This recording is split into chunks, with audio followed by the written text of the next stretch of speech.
కాపు ఉద్యమ నేత ముద్రగడ ముందుగా వైసీపీ అన్నారు, తరువాత జనసేనలో చేరతా అన్నారు. కానీ రెండు పార్టీలు కామై ముద్రగడ రాజకీయ తెరలో కొత్తగా బీజేపీ వచ్చి చేరింది. దీంతో తెలంగాణలో బీసీ నినాదం ఓట్లుగా మారడంతో ఏపీలో బీజేపీ కాపులకు గేలం వేయడానికి సిద్ధం అవుతుందా అన్న వార్తలు వినిపిస్తున్నాయి. దీంతోనే ముద్రగడ విషయంలో బీజేపీ డ్రామా నడిపిస్తోందా అన్న చర్చ ఇప్పుడు ఏపీలో జోరుగా నడుస్తోంది.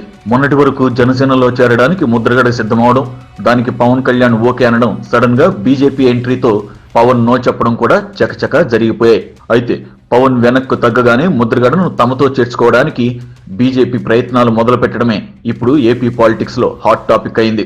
ముద్రగడకు ఏకంగా గవర్నర్ పదవి ఇస్తామని బీజేపీ చెప్పడమే జనసేనను మాత్రమే కాదు, ఏపీ వాసులను అయోమయంలో పడేస్తోంది. ఒకవైపు పవన్ తో పొత్తులో ఉంటూనే ఈ డ్రామా ఏంటని అంత అనుమానం వ్యక్తం చేస్తున్నారు.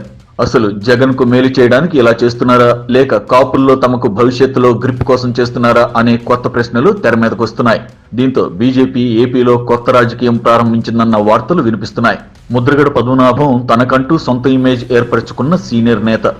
కాపు సామాజిక వర్గానికి ఆయన బ్రాండ్ అంబాసిడర్. అన్ని పార్టీలు చుట్టి వచ్చేసిన నేతగా, నిలకడలేని నాయకుడిగా అందరిలో గుర్తింపు పొందారు. ఆయన చెప్పిందే జరగాలనుకోవడం, ఆయన అనుకున్నదే పార్టీ అమలు చేయాలనుకోవడం ముద్రగడ వీక్నెస్. లేదంటే ఆయన వాయిస్ పెంచేస్తారన్న విషయం అన్ని పార్టీలకు బాగా తెలుసు. అందుకే ముద్రగడను పార్టీలోకి ఎవరూ పెద్దగా ఇష్టపడరు.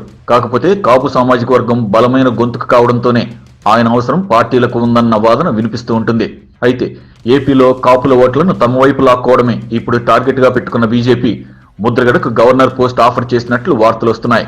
మరోవైపు ఎంత లేదన్నా జగన్ మీద కాస్త ఎక్కువగానే ప్రేమ చూపించే బీజేపీ ఇప్పుడు అదే పనిలో ఉందని కూడా, అందుకే ముద్రగడను తమ వైపు లాక్కుంటుందన్న కామెంట్లు వినిపిస్తున్నాయి.